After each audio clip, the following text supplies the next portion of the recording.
The city opens like a wound under sodium light.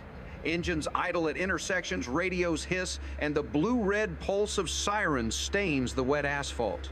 Every night begins the same way: someone runs, someone chases, and somewhere between them lies the thin idea of justice. Inside the cruiser, the camera vibrates with the rhythm of the road.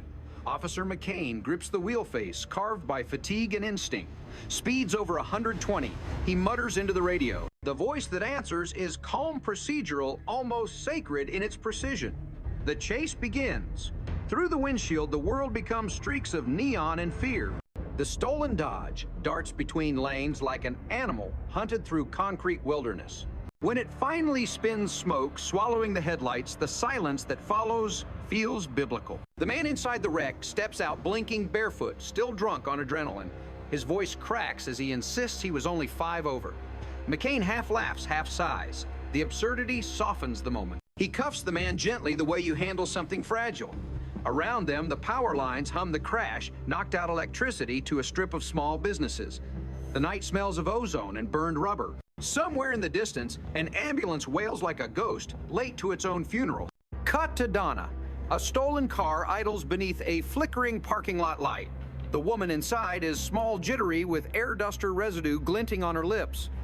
Security already has her at gunpoint when the deputies arrive. "Step back to the sound of my voice," one of them calls, and for a second she looks like she might dissolve into the dark.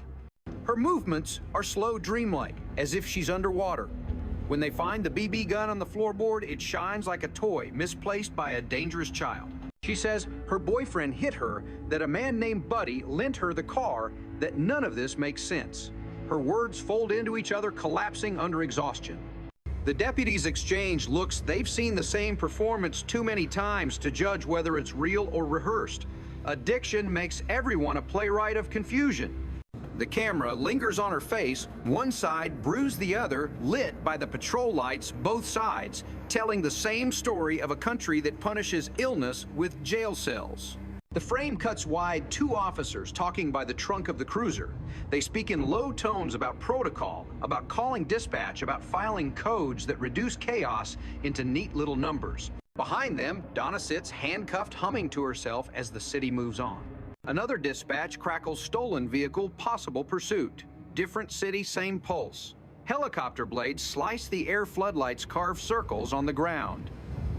The suspects run 2 silhouettes, vaulting fences, chased by shouts and flashlight beams. One stumbles. Hands, someone yells. The boy freezes. The spotlight burns the innocence out of his posture. When they find the gun, it's a BB pistol again. When they find the stolen car, it's dented but still running.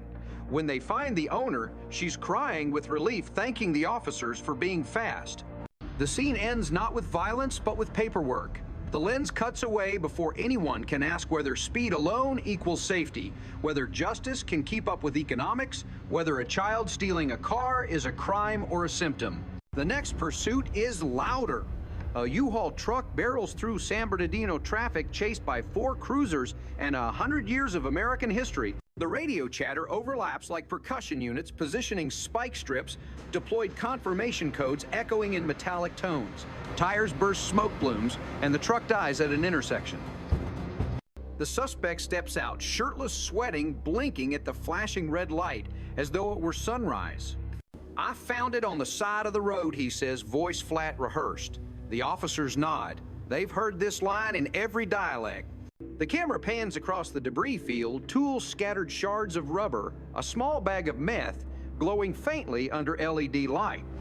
Evidence, proof, objects that will outlive their owners in court exhibits and storage rooms. Then comes the freeway. Chase the silver sedan, the gun toss the rain of plastic bags filled with crystal.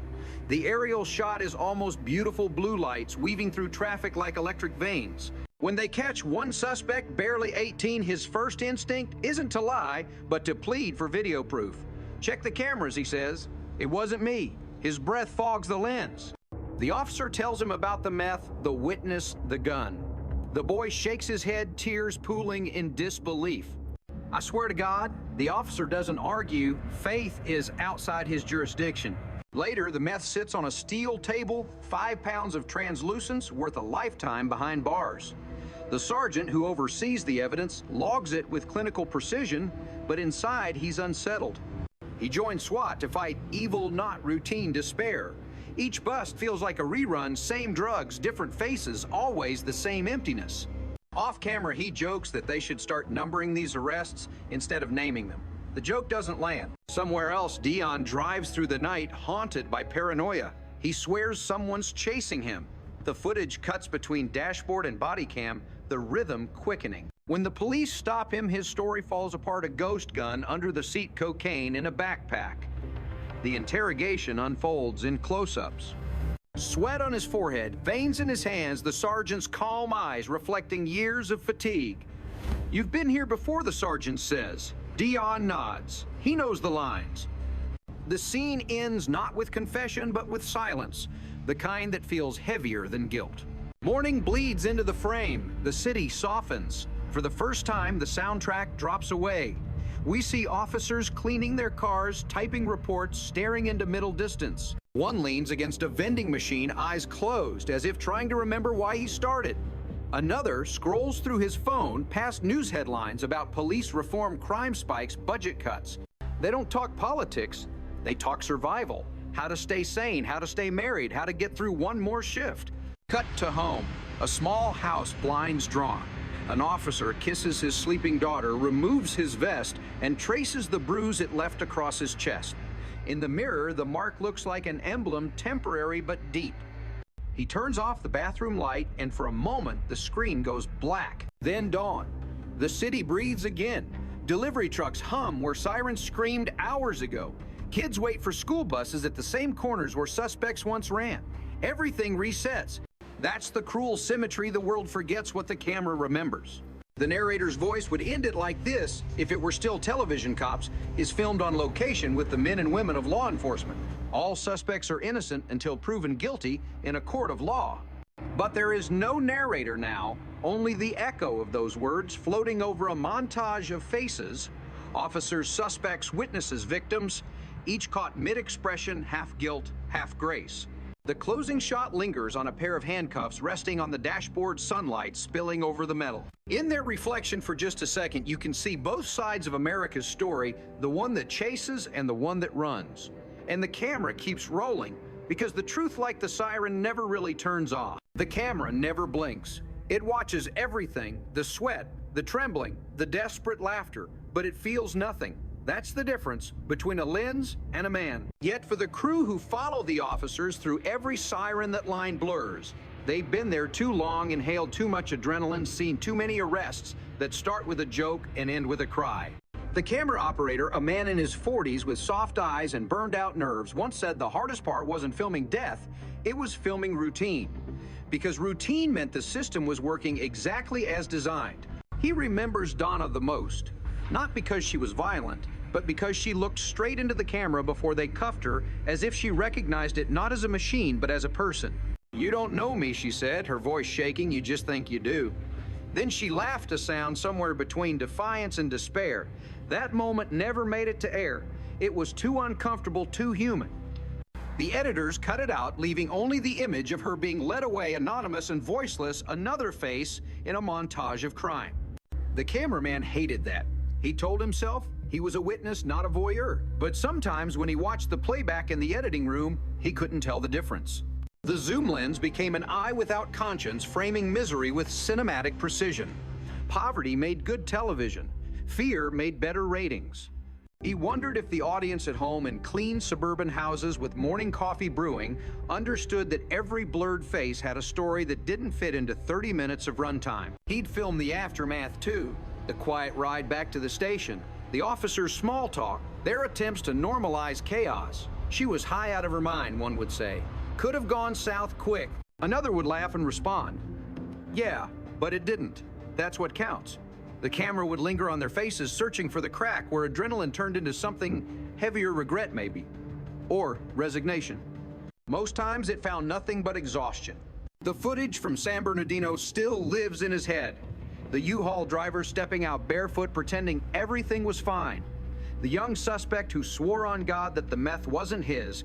The ghost gun gleaming in the evidence bag like a relic from a modern faith. The cameraman filmed it all, hand steady, heart not. Later, when he watched it again, he noticed details. He'd missed the officer's hand trembling slightly when he pointed his flashlight. The suspect's whisper, "Please don't tell my mom," swallowed by the roar of engines. Those moments never make the final cut either. Reality television doesn't want reality. It wants rhythm. The director, sitting in the editing suite, selects which parts America gets to see. The chases stay. The fear stays. The tears do not. The narrative must remain simple order triumphs, chaos punished. But between those frames lies a different truth. Everyone is tired, and no one is winning. As the show airs, living rooms across the country fill with the glow of blue light. Families watch popcorn bowls, half-empty eyes fixed on other people's mistakes. They call it entertainment, but it's something darker, a ritual of reassurance. Watching others fall makes them feel safe. Every arrest becomes a bedtime story about the world outside, a reminder that evil is elsewhere, manageable, contained. The cops are heroes. The suspects are lessons. The camera is God. But what happens when the God behind the lens starts to doubt? The cameraman sometimes dreams that he's the one being filmed, running, hiding, pleading, while invisible officers chase him through endless alleys. In the dream, there's no dialogue, just the hum of the helicopter and the weight of his own guilt. He wakes up sweating, heart racing, unable to tell which side of the lens he belongs on anymore. The next night, he's back in the cruiser. The officer beside him adjusts the body, armor, checks the weapon, smiles for the camera. They both know the performance has already begun. The city outside waits like a sleeping animal. The radio crackles a pursuit, a domestic call, a possible armed suspect. The cameraman lifts his shoulder rig. He doesn't believe in stories anymore, but he believes in gravity. Things fall, people fall, cities fall. His job is to capture the fall frame by frame. When the chase starts, he moves like a second heartbeat behind the officer. The light flickers across his face. Red, blue, the colors of emergency, the colors of America at night. The suspect's car swerves, crashes, smoke blooming like a silent explosion. The officer yells, commands cuffs. The cameraman keeps filming. He doesn't feel heroic, only necessary. Later, back at the station, the officer tells a rookie that he used to dream of saving people. Now he says, "I just try not to hurt them." The rookie nods, not understanding yet. The camera catches the look, the kind of look that becomes history. Outside, dawn is already bleeding over the horizon. The city smells of gasoline, coffee, and something harder to name, maybe exhaustion, maybe surrender. The cameraman steps out, stretches his back, and watches the sun crawl over the buildings. For a moment, the world looks clean again. He almost believes it.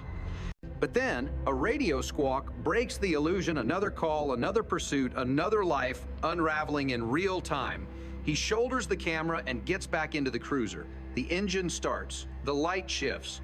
The soundtrack of America begins again, siren, static, heartbeat. Somewhere, an audience will watch this and feel safer. Somewhere else, someone will see their reflection on the screen and realize it's their own story, just filmed from the wrong angle. And the camera will keep rolling, because the chase never ends, because the country loves to watch itself run.